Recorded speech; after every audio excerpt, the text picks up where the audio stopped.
foi I le taimi mo le ava no le liu tatou maua. Tatou te whanonga foi ma tata noi la fionga le tua. Tatou foi la o mai se whamalosi mo tatou I le sāwalinga ma le tua. Ia o se mta upo I fi tata no iai e whapea o le amatanga I le nganga o le tua. E tau foi I toi whauina o le tatou wora e le nganga o le tua. I le tu se kaltia lon ta upo tolu fa upo luma tolu e whapea. Pena maua e o tou le nganga I ngā ruenga o le tula fun. Po le tau nongo atu I le whatutua.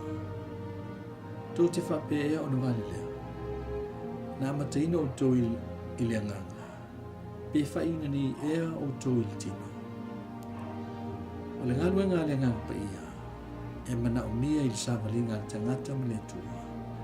E ala I le whanau fuwina ma le tau amitunuina. O le nganga pa I foi e ngalue I le soifua o tangata whatutua I le ola tuputupu ma le ola whapaeina. O le fasili e whatau le amatanga o le mawhatanga ma le tua. Pena maua e utou le nganga I ngā ruenga o le tula fono po le tau nongo atu o le whatutua. O le tali manino e lei e fio mai le nganga o le tua ona o ni ngā ruenga po o le whaatino ino o le tula fono. O le taulongolongo I le whatutua o le mea moni lea. O le aso na tātou whaatongolongo ai I le tala leia Iesu Kiriso, ma talitonu ai na fio mai e ile nganga pa ia, ma mafuta mai tātou.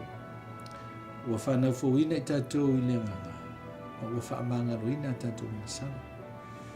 Ua taua mitunuina I tātou, po ua solo I sea tātou wa mio leanga, a ua mai tātou I sila whanga pa ia ne tu. O le amatanga lea o le savalinga ma le tua. E momoi mea uma, o le nganga pa ia na lue mo le tangata whatutu.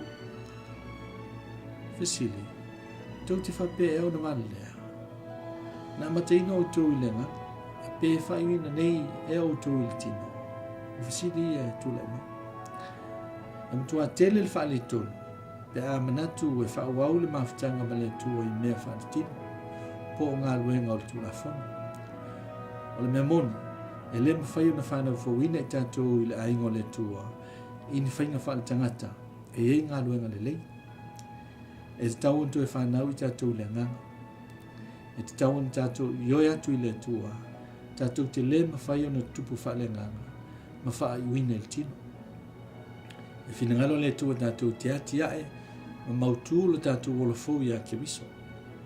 O le ola tuputupu I a Kiriso, o se mata upu tā ua whaale nganga.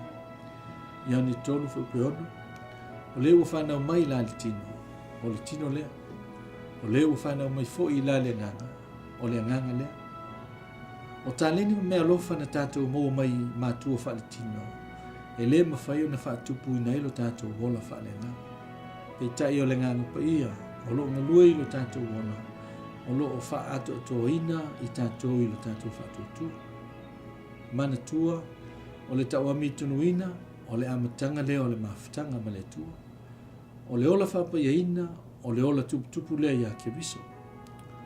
O le nei ngā luenga, a le nganga pa ia, o lo o whaia pēa I aso u malama o le tātou. O le whaasoa le nā mo I tātou. Ai tā ua tele le mawhatanga ma le tua, ina ua tā ua amitunuina I tātou, I lona lava alofa tūma, lona lua. O whapaya ina I tātou I le nganga pa ia, ma ia tuputupu pēa le nā, ma losi wha le nganga. Se ia hoa ina wha iu e le tua lana ngā luenga I lo tātou. Ia whamanuia le tua I lau wha fo. Soifua no Kiriso.